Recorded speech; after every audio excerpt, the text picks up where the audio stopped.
Assalamualaikum warahmatullahi wabarakatuh. Ketemu lagi sama Novi di Talk Show on the Spot. Kali ini Novi gak sendirian, Sobat Ronggadi. Novi langsung datang aja ke Dinas Kesehatan Lamongan dan ketemu sama Dokter Indra.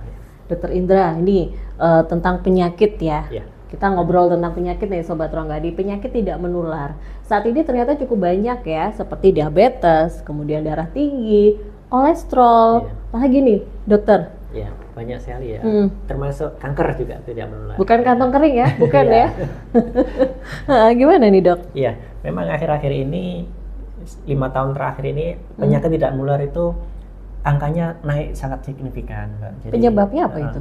Penyebabnya karena pola makan yang pertama. Iya, semakin banyak penyakit di masyarakat ini penyakit tidak menular yang terbanyak.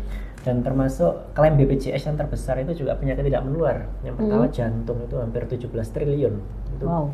Jadi ada 5 penyakit terbesar. Yang pertama jantung, stroke, kanker, dan gagal ginjal. Itu yang menyebabkan menyedot dana besar sekali untuk pengobatannya. Jadi BPJS hampir 34 triliun tiap tahun ya mengeluarkan dana seperti itu. Jadi kami berharap penyakit ini semakin ke depan semakin kita bisa cegah biar nggak sampai nanti ongkosnya semakin jebol. Lebih banyak lagi gitu banyak, ya penderitanya.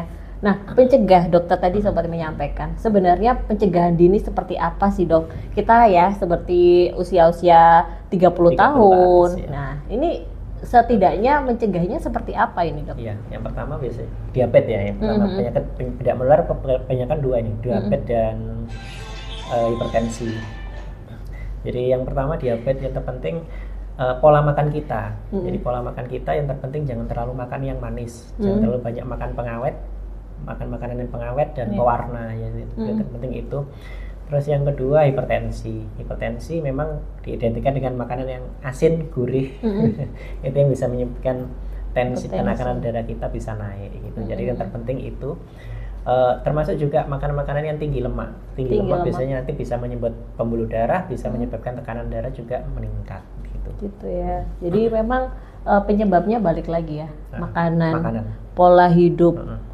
Kalau memang ya dok ya, kadang kalau sekarang nih kita udah ngatur banget nih pola makan, udah olahraga, tapi ternyata juga dengan ini apa sih kayak makanannya itu masih dicampur sama pengawet, kadang-kadang masih pengen makan makanan yang tinggi kalori gitu. Gimana dok? Apakah memang benar-benar nggak boleh sama sekali atau ya lah sesekali gitu? Semua makanan boleh dimakan tapi tetap asal dalam ada batasannya, tidak berlebihan. Makanan tidak boleh berlebihan. Yang terpenting itu sih.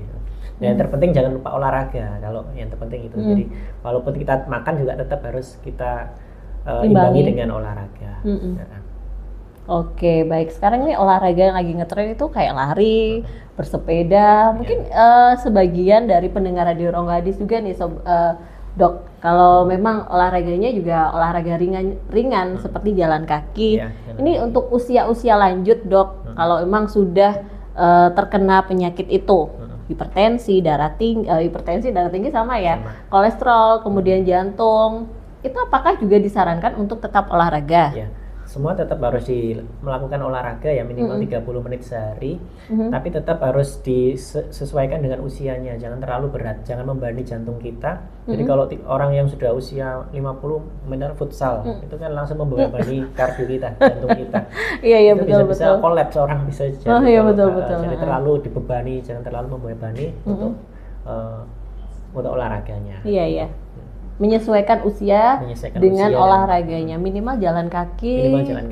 Ya. Oke, baik.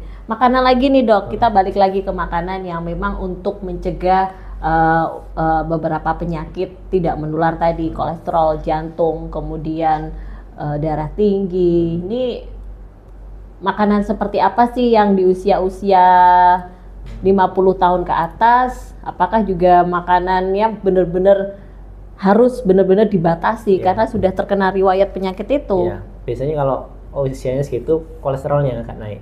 Jadi biasanya yang kolesterol itu makanan-makanan yang gurih ya, misalnya ada di gorengan ya, santan, kulit gajih juga biasanya itu yang bisa menyebabkan kolesterolnya tinggi. Termasuk juga usia segitu asam urat juga naik. Nah, kalau asam urat biasanya identik dengan 3B, bebek, pelinju, bayem. Ya, itu ya. Jadi itu kacang-kacang juga agak dikurangi untuk asam urat. Oke, ada nggak sih tips khusus nih dari Dokter Indra sendiri kalau memang pendengar Radio Rongga Hadi ini sudah terkena penyakit tidak menular itu tadi salah satunya? Ada nggak sih tips dokternya? Tipsnya tetap jaga pola makan, ya. Jadi tetap jaga pola makan, dan kedua kalau gulanya masih tinggi, tetap harus kontrol ke dokter. Dan itu harus diberi obat, harus minum obat setiap hari. Kalau untuk yang diabetes dan hipertensi, kalau dibiarkan terus menerus nanti akan, karena tensinya neken terus, nanti ginjalnya kena gitu. Jadi lama-lama nanti jadi penyakit gagal ginjal tadi, kembali ke itu tadi. Terus yang kedua, kalau tensinya terlalu dibiarkan nggak diobati, nanti juga jadi penyakit jantung ya. Termasuk kalau kolesterolnya nggak ditangani, nggak distabilkan, nanti akan jadi penyumbatan di jantung. Nah, makanya itu tadi penyakit jantung ini adalah penyakit terbesar saat ini untuk penyakit tidak menular gitu. Oke, baik ya, semoga tips tadi bisa memberikan wawasan juga untuk Sobat Rongga Hadi yang mungkin penting mencegahnya ya. Mencegah lebih baik daripada mengobati. Betul. Terima kasih loh Dokter Indra untuk waktunya juga untuk menyempatkan share informasi ke Sobat Rongga Hadi di Talk Show on the Spot. Kita ketemu lagi di Talk Show on the Spot selanjutnya. Wassalamualaikum warahmatullahi wabarakatuh.